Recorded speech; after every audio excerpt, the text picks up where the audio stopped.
پہ شک کیا جا سکتا ہے، میرے جملے پہ شک کیا جا سکتا ہے، میری آواز پہ شک کیا جا سکتا ہے، میرے عنوان پہ شک کیا جا سکتا ہے، لیکن جو بات میں کر رہا ہوں، جس ذات کی بات کر رہا ہوں، جس شخصیت کی بات کر رہا ہوں، اسے خالق کائنات کہتے ہیں۔ آپ کا بھی مالک ہے، میرا بھی مالک ہے، کائنات کا مالک ہے، جہان کا مالک ہے، زمین کا مالک ہے، آسمان کا مالک ہے، عرش کا مالک ہے، فرش کا مالک ہے، تحت الثری کا مالک ہے، کن کہہ کے کائنات کو پیدا کرنے والا ہے، اور اسی ذات نے اس ذات کو بنایا، لیکن 1.25 لاکھ پیغمبروں کے بعد بنایا۔ عظمت اتنی بڑی ہے، شان اتنی بڑی ہے، مقام اتنا بڑا ہے، رتبہ اتنا بڑا ہے، سیرت اتنی بڑی ہے، عصمت اتنی بڑی ہے، روح اتنا بڑا ہے، دبدبہ اتنا بڑا ہے۔ زمانے کو دیکھو، دور کو دیکھو، حالات کو دیکھو، وقت کو دیکھو، واقعات کو دیکھو، گھڑیوں کو دیکھو، لمحوں کو دیکھو، زمانوں کو دیکھو، زمینوں کو دیکھو۔ آؤ نا 1400 سال پہلے سے اس نقشے پہ غور کرنے کی کوشش کرتے۔ اللہ نے کائنات کو ابھی بنایا نہیں، ابھی کائنات کو وجود نہیں ملا،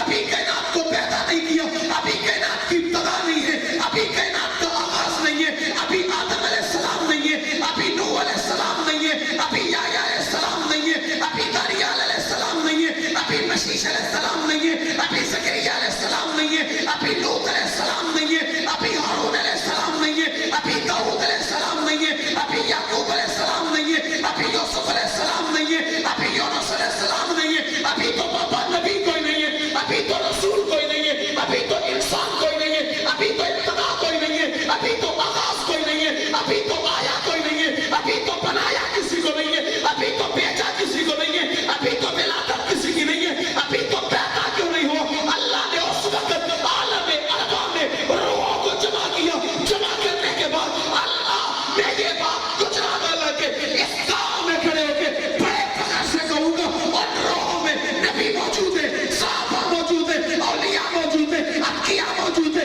اصفیاء موجود ہے، بڑے موجود ہے، بزرگ موجود ہے، اکابر موجود ہے، اسلاف موجود ہے، آپ بھی موجود ہو، میں بھی موجود ہوں، ساری کائنات کے انسان جمع ہے، ان کی موجودگی میں خلاق عالم اپنی زبان فیض ترجمان سے تلاوت کرتے ہیں، اور تلاوت کتاب کی نہیں ہے، تلاوت کسی عام کلام کی نہیں ہے، اللہ خود اپنی زبان سے قرآن کی تلاوت کرتے ہوئے ابتدا کر رہے، یاسین والقرآن الحکیم۔ اللہ بتائے نا کس کا ذکر ہے، کس کی عظمت ہے، کس کا مقام ہے، کس کا رتبہ ہے، کس کی شان ہے، کس کی صداقت ہے، کس کی دیانت ہے، کس کی امانت ہے، کس کی بات ہے، کس کا ذکر ہے، کس کا تذکرہ ہے۔ رب جواب دیتے، بات اس کی ہے جو آسمان سے پہلے ہے، زمین سے پہلے ہے، عرش سے پہلے ہے، فرش سے پہلے ہے، کائنات سے پہلے ہے، زمینوں سے پہلے، زمانوں سے پہلے، مکینوں سے پہلے، مکانوں سے پہلے،